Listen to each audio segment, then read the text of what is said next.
Good morning students. आज आपको मैं भूगोल विषय में भूगोल एक विशेष शाखा के रूप में पढ़ाऊंगा। विद्यार्थी मित्रों, आप कक्षा 10 में सामाजिक विज्ञान में भूगोल विषय को पढ़ते थे, लेकिन इसमें कक्षा 11 में आपको भूगोल एक स्वतंत्र विषय के रूप में पढ़ना है। भूगोल बहुत ही मज़ेदार विषय है। भूगोल और विज्ञान के बीच गहरा संबंध है। कहा जाता है geography is the brother of science. भूगोल विज्ञान का भाई है।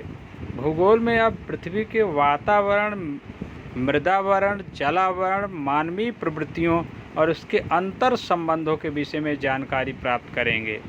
मतलब प्रकृति में पाए जाने वाले जितने भी आवरण हैं, वातावरण, मृदावरण, जलावरण और इसके बीच जो मानव अपनी प्रवृत्तियां करता है, उन सब के विषय में जानकारी अपने को प्राप्त होती है। आप सभी के मन में एक प्रश्न उत्पन्न होगा कि भूगोल किस लिए सीखना चाहिए। आइए आज आपके प्रश्नों के उत्तर खोजने, समस्याओं के समाधान करने के लिए भूगोल के विश्व में प्रवेश करते हैं। अब इसमें भूगोल के विषय में प्रवेश करते हैं। भूगोल क्या है? What is geography? इंग्लिश में कहते हैं व्हाट इज जियोग्राफी। पृथ्वी मनुष्य के साथ साथ समग्र जीव सृष्टि का निवास स्थान है। अर्थात यह पृथ्वी केवल मनुष्यों के लिए नहीं बनी है, बल्कि इस धरती पर जो है तमाम प्रकार की जीव सृष्टि है, जिसमें पेड़ पौधे, पशु पक्षी, कीड़े मकोड़े, तमाम प्रकार के जो है जीव सृष्टि इसमें पाई जाती है। पृथ्वी का भौतिक स्वरूप सर्वत्र समान नहीं है। हर जगह एक समान पृथ्वी का स्वरूप नहीं पाया जाता है। तो पृथ्वी पर पर्वत है, पठार, मैदान, घाटी, महासागर, सागर, नदियाँ, विशाल वन प्रदेश और वीरान रेगिस्तानी प्रदेश आए हुए हैं। जैसे आप भारत के बारे में सोचो तो भारत का उत्तरी भाग, जो उत्तर का मैदानी प्रदेश है, उसके उत्तर में पर्वतीय है और मैदानी प्रदेश के दक्षिण में पठारी प्रदेश है। और जो अपना इधर जैसे हरियाणा है, पंजाब है, उत्तर प्रदेश, बिहार, पश्चिम बंगाल, ये सब मैदानी क्षेत्र है।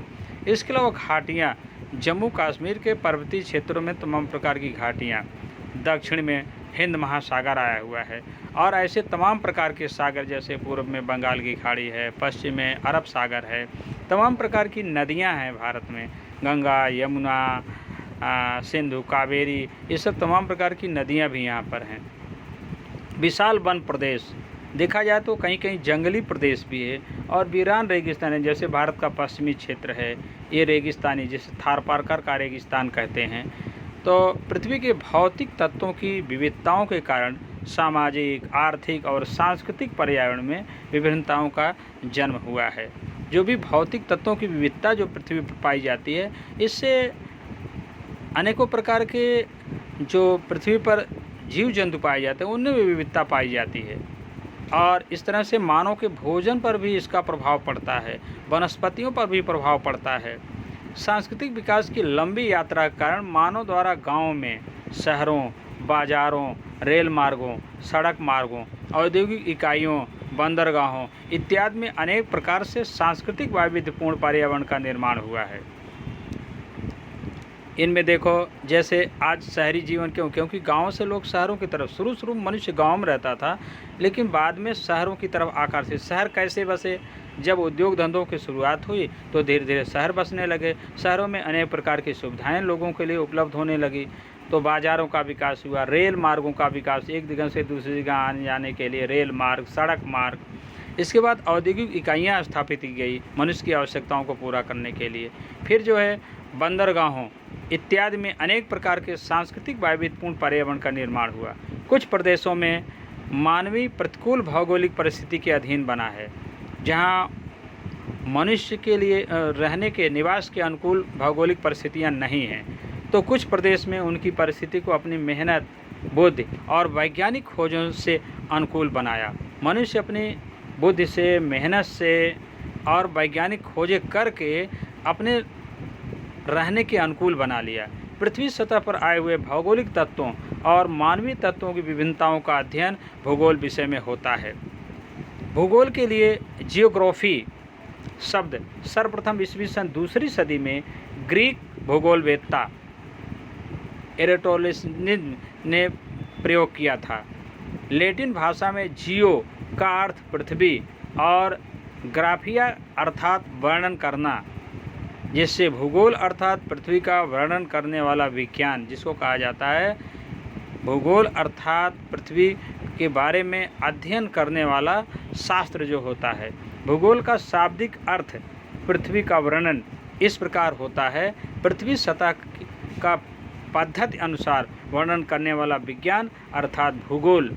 पृथ्वी के जिन प्रदेशों का अध्ययन करना हो उनके स्थान, भूपृष्ठ, जलवायु, वनस्पति, प्राणी सृष्टि, खेती तथा बागायती फसलों, खनिज संसाधनों, उद्योगों, परिवहन, उनमें इन प्रदेशों में रहने वाले मानव समुदाय और उनकी प्रवृत्तियों इत्यादि के बारे में जानकारी का समावेश भूगोल में किया जाता है।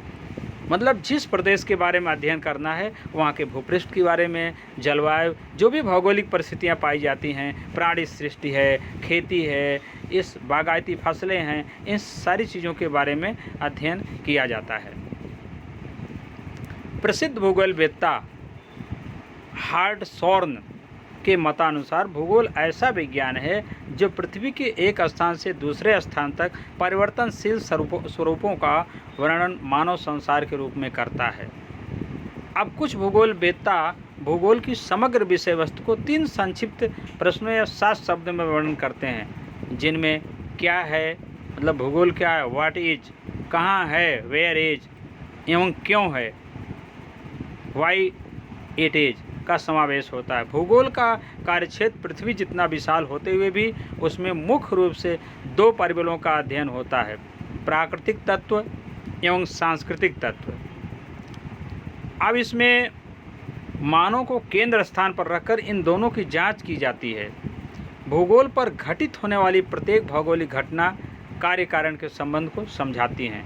मतलब भूगोल में कौन कौन सी भौगोलिक घटनाएं घटित होती हैं उसका कार्य कारण सहित संबंध समझाया जाता है। मानव कार्य कारण के संबंध के संदर्भ में भूगोल को समझे तो ही भूगोल का ज्ञान जीवन में उपयोगी सिद्ध होता है। अब भूगोल विषय की विषय वस्तु अत्यंत व्यापक है। इस विषय में पृथ्वी पर के मृदावरण, जलावरण, वातावरण, जीवावरण और निर्वंशावरण, मतलब इसमें ऐसा है कि जो भी आवरण धरती पर पाए जाते हैं, मृदावरण जो धरती से चिपका हुआ आवरण है, जो घन है, इसमें अपने मैदान है, पठार है, घाटियाँ हैं, ये सब। इसके बाद जलावरण जो धरती पर जल में विस्तार आया हुआ है, जिसमें सागर, महासागर, इन सब का समावेश होता है, उसको जलावरण कहते हैं। वातावरण मतलब पृथ्वी के मृदावरण से ऊंचाई पर जो आवरण है, जिसमें तमाम प्रकार के वायु वगैरह पाई जाती हैं, तमाम प्रकार की गैसें पाई जाती हैं, तो ये वातावरण कहलाता है। जीवावरण जो जीव सृष्टि है, जैसे तमाम प्रकार के पशु पक्षी हैं, पेड़ पौधे हैं, ये सब। और निर्वंशावरण का उद्भव, निर्वंशावरण जिसमें अनेक प्रकार की मानव जातियों का वर्णन मिलता है। और उत्क्रांति का विज्ञान के परिप्रेक्ष्य में अध्ययन होता है, जिससे कह सकते हैं कि पृथ्वी के 5 आवरणों के बारे में अध्ययन करने वाला विज्ञान अर्थात भूगोल। इस प्रकार 5 आवरणों, जिसमें कौन कौन से 5 आवरण, मृदावरण, जलावरण, वातावरण, जीवावरण और निर्वंशावरण, इन 5 आवरणों का अध्ययन भूगोल में किया जाता है। प्राकृतिक संसाधनों का मानव बेरोक टोक रूप से उपयोग करता था, जिसके कारण विभिन्न प्रकार के प्रदूषण, पर्यावरणीय संकट और जैविक विनाश जैसी अनेक समस्याओं के कारण और समस्याओं का हल भूगोल का विषय वस्तु स्पष्ट करता है। कार्ल रिटर नामक जर्मन भूगोलवेत्ता ने कहा है कि भूगोल का अध्ययन पृथ्वी की सतह से शुरू होता है, किंतु मानव जात के पास जैसे जैसे निरीक्षण और संशोधन के साधन विकसित होंगे, वैसे वैसे भूगोल का कार्यक्षेत्र पृथ्वी की सतह से अधिक ऊंचाई और अधिक से अधिक गहराई तक विस्तृत होता गया। मतलब मनुष्य इस भूगोल के बारे में, जैसे भूगोल इस वातावरण में पाई जाने वाली जो भी तमाम प्रकार की चीज़ें हैं, इसके बारे में मनुष्य ज्यों-ज्यों अध्ययन करता गया त्यों-त्यों जो है भूगोल विषय की गहराई में अधिक से अधिक पहुंचता गया। अब भूगोल एक विषय शाखा के रूप में भूगोलवेत्ता भौगोलिक तथ्यों की व्याख्या कार्य कारण के संदर्भ में ही करता है। दो भौगोलिक तथ्यों तथा एक से अधिक भौगोलिक तथ्यों के बीच के कार्य कारण संबंध को समझाने में अधिक रस लेते हैं। जैसे कि पंजाब और हरियाणा में हो रही कृषि का प्रारूप केरल और तमिलनाडु के कृषि प्रारूप से भिन्न है। भारत में जो अपने दो राज्यों के अलग अलग, जैसे दक्षिण भारत की जलवायु समुद्री प्रकार की जलवायु है, उत्तर भारत की जलवायु जो है ये जो है मैदानी क्षेत्र की जलवायु है। दोनों में तुलना करें, जैसे हरियाणा, पंजाब और क्या कहते हैं कि केरल और तमिलनाडु की जलवायु की तुलना की जाती है, इसमें भिन्न प्रकार की भौगोलिक परिस्थितियाँ देखने को मिलती हैं। अगर देखा जाए तो इधर समुद्री जलवायु के प्रभाव के कारण मानव के पहनावे पर भी प्रभाव पड़ता है। वहाँ जो है क्या कहते हैं कि इनमें खान पान में भी प्रभाव पड़ता है, कृषि उत्पादन में भी प्रभाव पड़ता है। लेकिन उसके साथ साथ विभिन्नताओं का संबंध उस राज्यों का मृदावरण, वातावरण, बाजार की मांग, वहाँ के किसानों की आर्थिक स्थिति और कृषि विषयक तकनीकों के उपयोग इत्यादि जवाबदार पहलुओं की चर्चा भी करता है भूगोल विषय। तो विद्यार्थी मित्रों, आप इतना आज पढ़ने का, इसमें से 10 MCQ बनाने का। धन्यवाद।